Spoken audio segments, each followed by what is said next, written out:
அறையில் அந்த மேஜை மீது மட்டும் ஒளி தருவது போல் மேஜை விளக்கு மட்டும் எரிந்து கொண்டிருந்தது. அருகில் சில கோப்புகள் திறந்து கிடந்தன. கணிப்பொறியையும் கோப்புகளையும் மாறி மாறி பார்த்த வண்ணம் எண்களை ஒப்பிட்டு கொண்டிருந்தான் அருண். கண்கள் எரிய தொடங்கியிருந்தது. ஒரு முறை சென்று முகத்தை நன்கு கழுவி வந்தான். மீண்டும் கணிப்பொறியின் திரை பார்த்தால் கண்கள் இன்னும் அதிகமாக எரிந்தது. திரையில் ஓரத்தில் காண்பித்த நேரத்தை பார்த்தான். மணி அதிகாலை 3.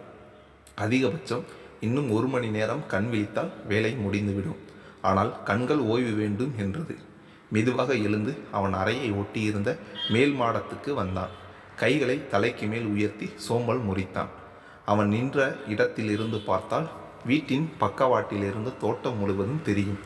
லேசாக நோட்டமிட்டவன் தோட்டத்தில் இருந்த மரத்தில் அருகில் அவன் வளர்க்கும் செல்லநாய் அமர்ந்து கொண்டிருந்தது. இரவு நேரங்களில் அதை அவிழ்த்து விடுவது வழக்கம். அது வீட்டை சுற்றி திரிந்து கொண்டிருக்கும். அப்படி இல்லாத நேரத்தில் அதற்கென்று அமைக்கப்பட்ட சிறு வீடு போன்ற பகுதியில் சென்று படுத்து கொள்ளும். இன்று அது மரத்தின் அருகே படுத்திருக்கவும் உற்று நோக்கினான். அங்கே இருந்த அமர்வில் யாரோ அமர்ந்திருப்பது தெரிந்தது. இந்த நேரத்தில் வெளியால் யாரும் வந்திருக்க வாய்ப்பில்லை. வந்திருந்தால் அவன் செல்லநாய் டாமி நிச்சயம் கடித்து கொதறி இருக்கும். வீட்டில் இருப்பவர்கள்தான். ஆனால் இந்த நேரத்தில் யார் உறங்காமல் விழித்திருப்பது? வேகமாக கீழே சென்றான். அங்கே அமர்ந்திருந்தது சிவநாதன், அருணின் தந்தை. முதலில் அவனுக்கு பதற்றம். வேகமாக அருகில் சென்றான். அருகில் சென்றதும், என்ன அப்பா இங்கே உட்கார்ந்திருக்கிறீர்கள், உடம்புக்கு ஏதும் சரியில்லையா என்று கேட்டான்.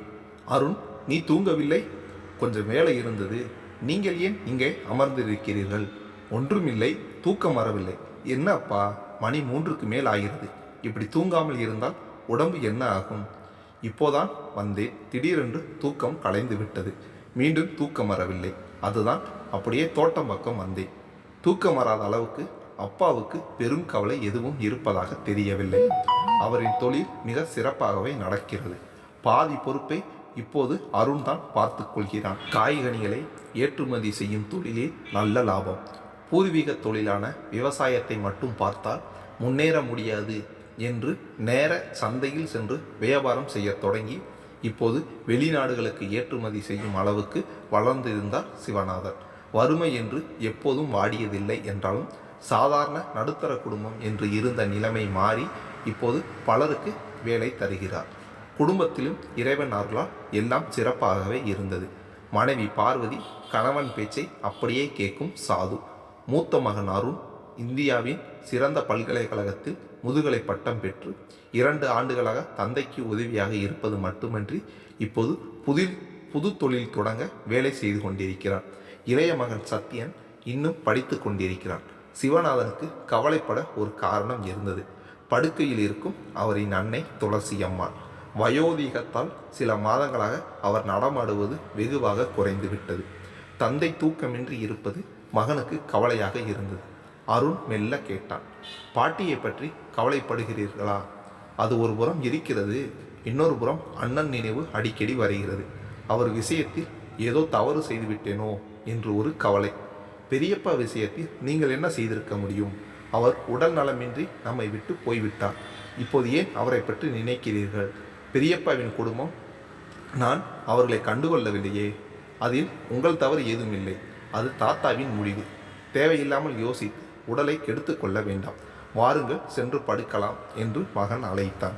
கையில் இருந்த கடிகாரத்தில் மணியை பார்த்தான். மணி இப்போது 4. இனி எங்கே உறங்குவது? மெதுவாக ஒரு நடைப்பயிற்சி செய்தால் விடிந்துவிடும் என்றார் சிவநாதன். கொஞ்ச நேரம் ஓய்விடுங்கள். என் வேலை முடிந்ததும் நாம் இருவரும் சென்று நடப்போம் என்றார் அருண். என் உடல் நலனை பற்றி பேசிவிட்டு நீ மட்டும் என்ன செய்கிறாய்? நீ சென்று கொஞ்சம் ஓய்விடு என்றார் சிவநாதன்.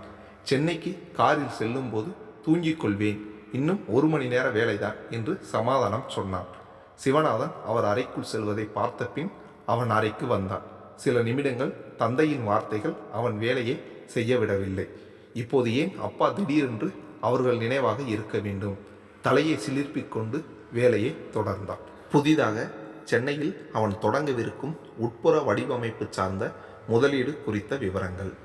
ஏற்கனவே நண்பன் ஒருவன் செய்து கொண்டிருந்த தொழிலை இப்போது இருவரும் சேர்ந்து விரிவுபடுத்த போகிறார்கள். ஏற்கனவே ஒரு பெரிய மென்பொருள் நிறுவனத்தின் அலுவலகத்தை வடிவமைக்க ஒப்பந்தம் செய்துவிட்டார்கள். இன்னும் 2 நாளில் வடிவமைக்க வேண்டிய கட்டிடத்தை சென்று பார்த்து வேலையை தொடங்க வேண்டும். அருணின் நண்பன் சிபி சென்னையில் செய்து வந்த தொழில் என்பதால் முன்பிருந்த அலுவலகத்தை இவர்கள் அலுவலகமாக பயன்படுத்தி கொள்ள திட்டம். இவன் தங்குவதற்கு இப்போதைக்கு ஹோட்டலில்தான். சிபி பார்த்து வைத்திருக்கும் வீடுகளில் ஒன்றை தேர்வு செய்ய வேண்டும். வேலைகளை முடித்துவிட்டு மீண்டும் கீழே வந்தான். சிவநாதன் இன்னும் உறங்கிக் கொண்டிருந்தான். இரவு முழுவதும் விழித்து இருந்ததால் அவனுக்கு பசி எடுத்தது. நேரே சமையல் அறைக்கு சென்று பார்த்தான். முட்டைகளை எடுத்து ஆம்லேட் செய்து அங்கேயே நின்று உண்ணத் தொடங்கினான். தம்பி, என்ன கூப்பிட்டுருக்கலாம்ல என்று மெல்லிய குரலில் கேட்டுக்கொண்டே வந்தால் சமையல் செய்யும் பெண்மணி வள்ளி. பரவாயில்லை, உங்கள் வேலையை பாருங்கள் என்று பாட்டியின் அறைக்கு சென்றான். பாட்டியை பார்த்து கொள்ளும் செவிலியர் இன்னும் உறங்கிக் கொண்டிருந்தார். பாட்டியும் எழுந்ததாக தெரியவில்லை. வேறு பெண் உறங்கும்போது உள்ளே செல்ல மனமில்லாமல் மெதுவாக கதவை சாத்திவிட்டு வரவும், பாட்டி விழித்து விட்டாரா என்று கேட்டபடி பார்வதி வந்தாள். இல்லை அம்மா, நீ ஏன் சீக்கிரம் எழுந்தாய்? எப்போது கிளம்ப வேண்டும் என்றான். 10 மணிக்கு மேல் என்று தாயின் பின் நடந்தான். இரவு முழுவதும் வேலை செய்ததை அன்னையிடம் சொல்லவில்லை அவன். அதற்குள் காப்பியுடன் வள்ளி வர சத்யா வேற எழுப்பச் சொன்னான். ஒன்றை அவன் அறையில் கொடு என்று இளைய மகனின் அறைக்கு ஒரு காப்பியை அனுப்பிவிட்டு சாப்பாடு மேசை நாற்காலியில் மூத்த மகனுடன் அமர்ந்தார். உன் அப்பா இன்னும் நன்றாக உறங்குகிறார். காலை நடைபயிற்சிக்கு நேரமாகிறது. எழுப்பவா வேண்டாமா என்று அவர்களின் அறையின் பக்கம் எட்டி பார்த்தார். தந்தை உறங்காமல் விழித்திருந்ததை சொன்னால் தாய் வருந்தக்கூடும் என்றெண்ணி, காலையில் இல்லை என்றால் மாலையில் நடக்கட்டும், நான் சென்று புறப்படுகிறேன் என்று அங்கிருந்து நகர்ந்தான். அருண் சென்னை செல்ல தயாராகி வரும்போது அத்தை வேதவள்ளி, தந்தையின் சகோதரி வந்தால். அவளுடன் அவள் மகள் கீர்த்தியும். 2 தெரு தள்ளிதான் அவள் வீடு. அவள் அடிக்கடி தன் அன்னையை பார்க்க வருவாள். அருண் இன்று சென்னை கிளம்புவதாக அண்ணன் சொன்னார். எத்தனை நாள் அங்கே இருக்க வேண்டும் என்றால் வேதவள்ளி. தெரியவில்லை அத்தை, குறைந்தது 6 மாதம் அங்கேயே இருக்க வேண்டும். பிறகு வேலையை பொறுத்து மாதத்தில் பாதி நாள் இருந்தால் போதும். இடையில் வந்து போவாயா இல்லையா? நீ இல்லாமல் அண்ணன் அண்ணி ரொம்ப வருந்துவார்கள். வாரம் ஒரு முறை நிச்சயம் வருவேன் என்றான் அவளிடம். ஏமாமா, உனக்கு வேண்டாத வேலை? ஜாலியாக இங்கேயே தொழிலை பார்ப்பதை விட்டுட்டு ஊர் விட்டு ஊர் போய் ஏன் கஷ்டப்படுகிறாய் என்றான் கீர்த்தி. எனக்கு இதில் ஒரு கஷ்டமும் இல்லை என்றான் அருண். வரும்போது நான் கேட்ட லேப்டாப்பை மறந்து விடாதே என்றவாறு மாடியிலிருந்து இறங்கி வந்தான் சத்யன். நான் மறக்க மாட்டேன். நீ ஏன் இன்னும் கல்லூரிக்கு கிளம்பவில்லை? இதோ கிளம்பி விட்டேன், சீக்கிரம் வந்துவிடு, நீ இல்லாமல் போர் அடிக்கும் என்று சொல்லிவிட்டு ஓட்டமாய் சென்றான் சத்யன். உடன் கீர்த்தியும். இருவரும் ஒரே கல்லூரியில் படிக்கிறார்கள். சத்யன் 2ஆம் ஆண்டு, கீர்த்தி இறுதி ஆண்டு. இருவரும் ஒன்றாக சத்யனின் பைக்கில் செல்வார்கள். சில நாள் கீர்த்தி இங்கே வந்து விடுவாள். அப்படி அல்லாத நாட்களில் சத்யன் அவள் வீட்டிற்கு சென்று அவளை கூட்டிச் செல்வான். இருவரும் சென்றதும் பாட்டியிடம் சென்று விடைபெற அவர் நெற்றியில் விபூதி வைத்து விட்டார். அனைவரிடமும் விடை பெற்று கொண்டு கிளம்பினான் அருண். பெரும்பாலும் தொலைதூரம் செல்கையில் ஓட்டுநர் ஒருவரை அழைத்து செல்ல வேண்டும் என்பது சிவநாதனின் உத்தரவு. அதுவும் அருண் இரவு உறங்கவில்லை என்றால் நிச்சயம் தனியே செல்ல அனுமதிக்க மாட்டார். வீட்டில் எப்போதும் உதவிக்கு இருக்கும் மகேஷ், வள்ளி அம்மாவின் மகன், இப்போது உடன் செல்கிறான். அருணை சென்னையில் விட்டுவிட்டு இரவு ரயிலில் மகேஷ் திரும்பி வந்து விடுவான். அருணின் வீடு மதுரையில் இருந்து மேகமலை செல்லும் பாதையில் அமைந்திருந்தது. மதுரையில் சித்திரை வெயில் கொளுத்தும் போதும் அவன் வீடு இருக்கும் பகுதி வெயில் அதிகம் இல்லாமல் இதமாகவே இருக்கும். இப்போது மழைக்காலம். எங்கு திரும்பினாலும் பசுமை, கண்களுக்கு குளிர்ச்சியாக இருந்தது. சென்னையில் இதேபோல் எங்கேனும் இருக்கக்கூடுமா? சென்னையில் அண்ணா நகர் பகுதியில் ஒரு வீடு. காலை வேளையில் எல்லோ வீட்டில் இருக்கும் பரபரப்பை மிஞ்சும் விதமாக அந்த வீட்டில் அனைவரும் சுற்றி கொண்டிருந்தனர். சமையல் அறையில் 2 பெண்கள் சேர்ந்து வேலை செய்து கொண்டிருந்தனர். காலை உணவை மேஜையில் வைத்து மதிய உணவை கலந்து 2 டப்பாக்களில் போட்டு கொண்டிருந்தார் மற்றொருவர். அனிதா, உன் ரெக்கார்டு இன்னும் இங்கே இருக்கிறது, மறக்காமல் எடுத்து வை என்ற குரல் உள் அறையிலிருந்து வந்தது. இதோ வருகிறேன் என்று குரல் வந்த அறைக்கு சென்று ரெக்கார்டை எடுத்து கொண்டு வந்து பையில் திணித்தாள் அனிதா. இதை பார்த்து கொண்டிருந்த செல்வம், உனக்கு எல்லாம் ஒருவர் சொல்ல வேண்டுமா? அடுத்த ஆண்டு நீ கல்லூரியில் சேர வேண்டும். இன்னும் நீ பொறுப்பு இல்லாமல் இருந்தால் எப்படி என்று கேட்டார். அந்த வீட்டின் தலைவர் செல்வம் என்கிற செல்வநாதன். சாப்பிடும்போது கொஞ்சம் உங்கள் அறிவுரையை நிறுத்தி கொள்ளுங்கள், பிள்ளைகள் சாப்பிடட்டும் என்றார் குடும்பத் தலைவி சுமதி. ஏய், முதலில் நீ வந்து சாப்பிடு, உன் பேருந்திற்கு நேரமாகிறது பார் என்று சுமதி உரத்த குரலில் சொல்ல, அவசரமாக வந்து ஒரு இட்லியை தட்டில் போட்டுக்கொண்டு அப்படியே நின்றபடி சாப்பிடத் தொடங்கினாள் நித்யா. முதலில் நீ உட்கார்ந்து சாப்பிடு என்று சொல்லிக்கொண்டு தோசை ஒன்றை நித்யாவுக்கு மட்டும் எடுத்து வந்தாள் சாந்தா, செல்வத்தின் தங்கை. அவளுக்கு மட்டும் என்ன தோசை என்றார் செல்வம். காலையில் அவளுக்கு இட்லி இறங்காது, மதியமும் அவள் அலுவலகத்தில் சாப்பிடுகிறாள் என்றாள் சாந்தா. உனக்கு எத்தனை முறை சொல்வது, அவளுக்கு மட்டும் செல்லம் தராதே என்று. பிள்ளைகள் மூவரும் ஒரு மாதிரி செய் என்றார் செல்வம். ஒரே தோசையில் என்ன செல்லம், நீ சாப்பிடுடா என்று நித்யாவை பார்த்து கண்ணடித்து விட்டு உள்ளே சென்றாள் சாந்தா.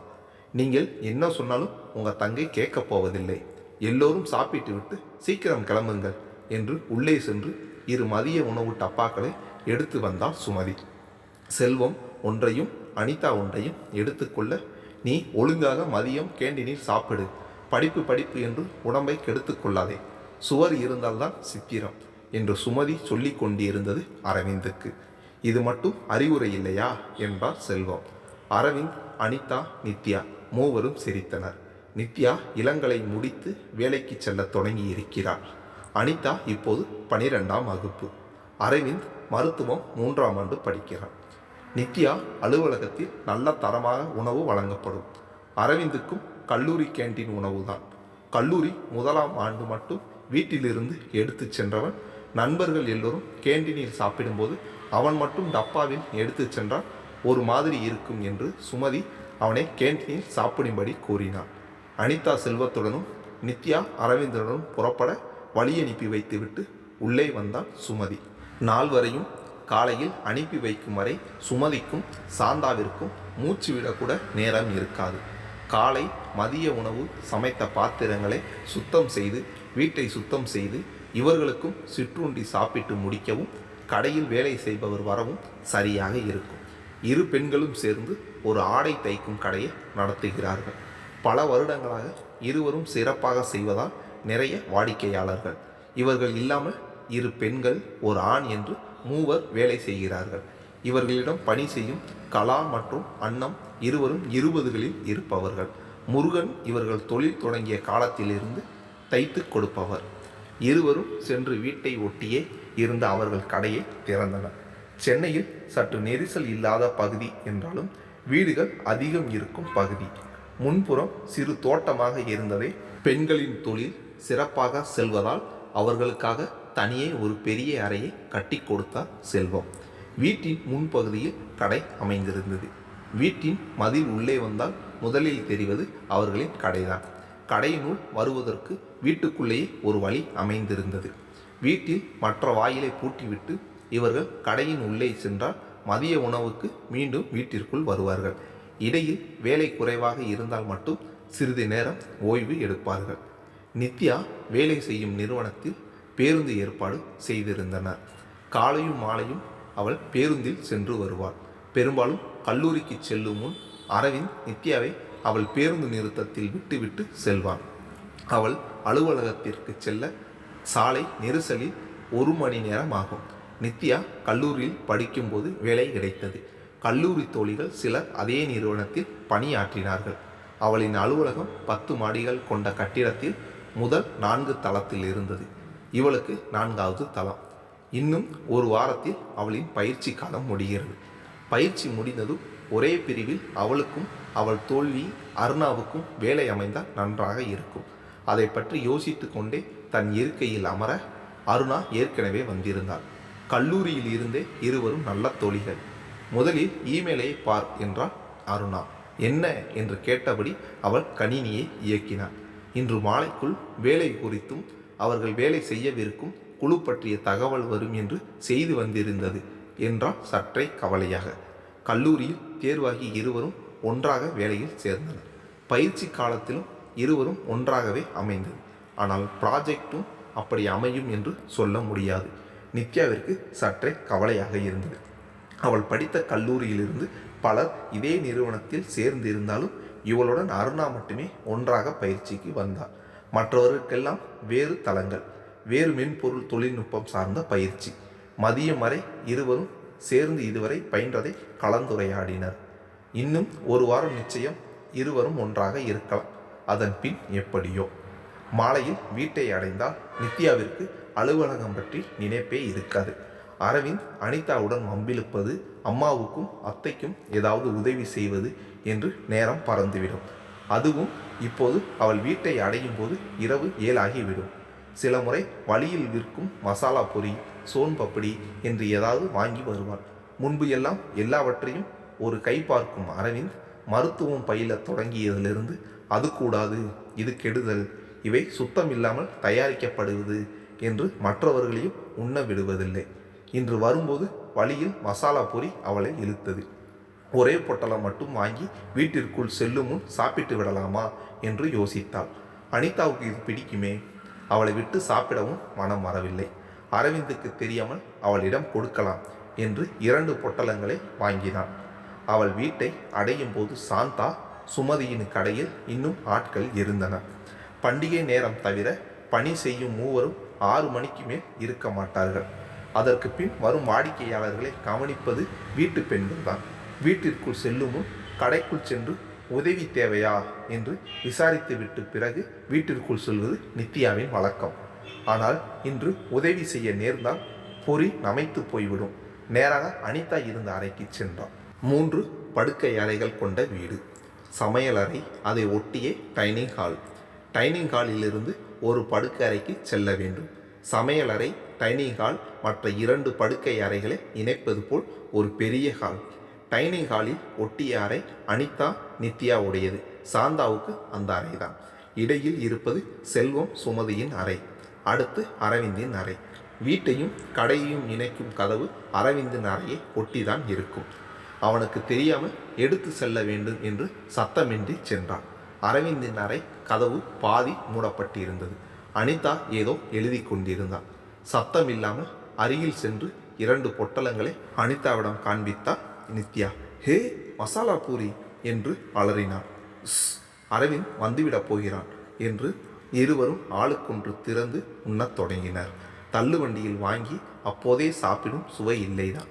துருவிய கேரட், வெங்காயம், தக்காளியின் ஈரப்பதம் பொரியை கொஞ்சம் நமைத்து போக செய்திருந்தது. இருந்தாலும் இருவரும் சுவைத்து கொண்டிருக்க, என்ன திருட்டுத்தனம் என்று நித்யாவின் காதை திருகினான் அரவிந்த். இருவரும் திருதிருவென்று விழித்தனர். 2 பொட்டலங்களை பார்த்து 2ஐயும் அப்படியே குப்பையில் கொட்டினான். டேய், எதற்குடா கொட்டினாய் என்று அரவிந்தின் தலையில் கொட்டினான் நித்யா. உனக்கு எத்தனை முறை சொல்வது, தெருவில் விற்பதை வாங்காதே என்று. எல்லாம் உன்னால் தான். நீ கத்திய கத்தில் அவன் இங்கே வந்து எல்லாவற்றையும் கீழே போட்டு விட்டான் என்று அனிதாவை முறைத்தான். அவள் கத்தும் முன்பே நான் வந்துவிட்டேன். பூனை போல் சத்தம் இல்லாமல் வீட்டிற்குள் நீ வரும்போதே இதுபோல் ஏதாவது இருக்கும் என்று நினைத்தேன். குரங்கு தான் கெட்டதும் இல்லாமல் வனத்தையும் கெடுக்குமா? நீ உண்பதும் இல்லாமல் அவளுக்கும் கொடுக்கிறாய் என்றான் அரவிந்த். நீதான் குரங்கு. நாளை நான் அங்கேயே நின்று சாப்பிடுவேன். அப்போது என்ன செய்வாய் என்றாள் நித்யா. மீண்டும் அவள் காதை திருகி, வீட்டில் சொல்லிவிடுவேன். அனிதாவுக்கும் வாங்கி தருகிறாய். அவள் வயிற்றுக்கு ஒவ்வாததை வாங்கி தருவதாக சொல்லிவிடுவேன் என்றான். வீட்டில் அனிதாவுக்கு மட்டும் கொஞ்சம் பார்த்து செய்ய வேண்டும். சில ஆண்டுகள் முன்பு வரை சாதாரண கடைகளில் வாங்கும் உணவு அவளுக்கு பல முறை சேரவில்லை என்பதால் வாங்குவதை நல்ல தரமான கடைகளில் வாங்குவார் செல்வம்.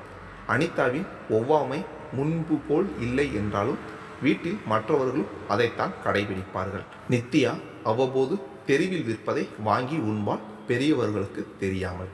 முதலில் அரவிந்தும் செய்தான். ஆனால் இப்போது அரை மருத்துவன் என்பதால் எப்போதும் எல்லாவற்றிலும் கவனத்துடன் செயல்பட தொடங்கினார். காதை விடு, வலிக்கிறது. நான் உன்னை விட பெரியவள், என்னை பயமுறுத்தாதே. நீ அப்படி நடந்து கொள்வதே இல்லையே. முதலில் வீட்டுக்கு வந்ததும் கைகளை ஏனும் சுத்தம் செய்தாயா என்றான் அரவிந்த். இல்லை என்றாள் அனிதா. சின்னவளை முறைத்து பார்த்துவிட்டு, உனக்கு போய் வாங்கி வந்தேன் பார் என்று வேறு மாற்று உடைகளை எடுத்துக்கொண்டு குளியல் அறைக்குள் சென்றார் நித்யா. இரவு உணவு செய்ய சாந்தா உள்ளே வந்தபோது இவர்களின் சண்டை முடிந்திருந்தது. சாந்தாவிற்கு உதவி செய்ய நித்யா செல்லவும் மற்ற இருவரும் படிக்கத் தொடங்கினர். இரவு உணவு அனைவரும் சேர்ந்து உண்பது வழக்கம். அவரவர் கதையை பேசிக்கொண்டே சாப்பிட்டார்கள். உணவுக்கு பின் பிள்ளைகள் மூவரும் படிக்கச் சென்று விடுவார்கள். பெரியவர்கள் மட்டும் சிறிது நேரம் தொலைக்காட்சி பார்ப்பார்கள். நித்யாவிற்கு படிக்க ஒன்றும் இல்லை என்றாலும் அனிதாவுக்கு படிப்பில் உதவி செய்வாள். இல்லை என்றாலும் ஏதாவது வரைவாள். இவள் வரைவதை இவர்கள் ஆடைகளில் எம்ப்ராய்டராக வில்லை ஃபேப்ரிக் ஃபைண்டிங்காகவோ செய்வது சுமதியின் வேலை. சில வருடங்களுக்கு முன்பு சுமதியும் சாந்தாவும் பெரிய அளவில் தையல் தொழிலை தொடங்கவில்லை.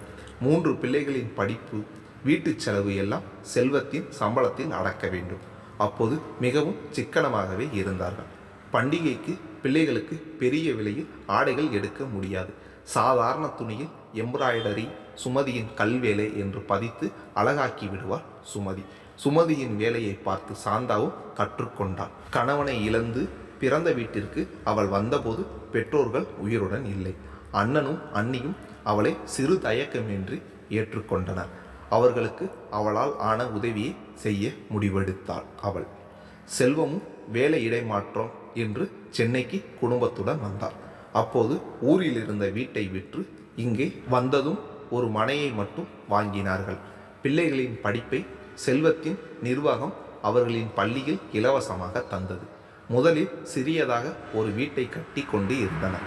வீட்டின் வருமானத்தை எப்படியாவது பெருக்க வேண்டும் என்று எண்ணிக்கொண்டிருந்த போது நித்யா அனிதாவின் ஆடைகளை பார்த்து அருகில் இருப்பவர்கள் அவர்களுக்கும் தைத்து தரும்படி கேட்டனர். அப்படியே வாடிக்கையாளர்கள் பெருகினார். வீட்டு வருமானமும் பெருகியது. வீட்டை பெரிதாக்கினார். பெண்களின் தொழிலுக்கான தனி கட்டிடம் என்று அமைத்து கொண்டனர். கடந்த 3 ஆண்டுகளாக கணக்கு பார்க்காமல் செலவு செய்ய முடிந்தது. பிள்ளைகள் மூவருக்கும் கஷ்டம் தெரியாமல் வளர்க்க வேண்டும் என்று அவர்கள் முயன்றாலும் நித்யாவுக்கும் அரவிந்துக்கும் வீட்டின் நிலைமை புரியத்தான் செய்தது. அனிதா சிறு பெண். அவளுக்காக பெரியவர்கள் விட்டு கொடுக்க அவளுக்கு வீட்டின் கஷ்டம் எதுவும் தெரியாது. இருந்தாலும் அவள் நித்யா அரவிந்து பேச்சை அப்படியே கேட்பாள். செல்வத்தின் திட்டத்தினால் பிள்ளைகளுக்கு வரும் செலவுக்கேற்ப வைப்பு தொகையும் செய்து வைத்தார். முதலில் நித்யா அரவிந்தின் படிப்புக்கு அதிக செலவு செய்ய முடியுமா என்று பயந்தாலும் அவர்கள் இருவரும் அதிக மதிப்பெண் எடுத்ததால் அவர்களுக்கு ஊக்கத்தொகையும் கிடைத்தது. வீட்டில் எப்போதும் கலகலப்பு இருந்து கொண்டே இருக்கும்.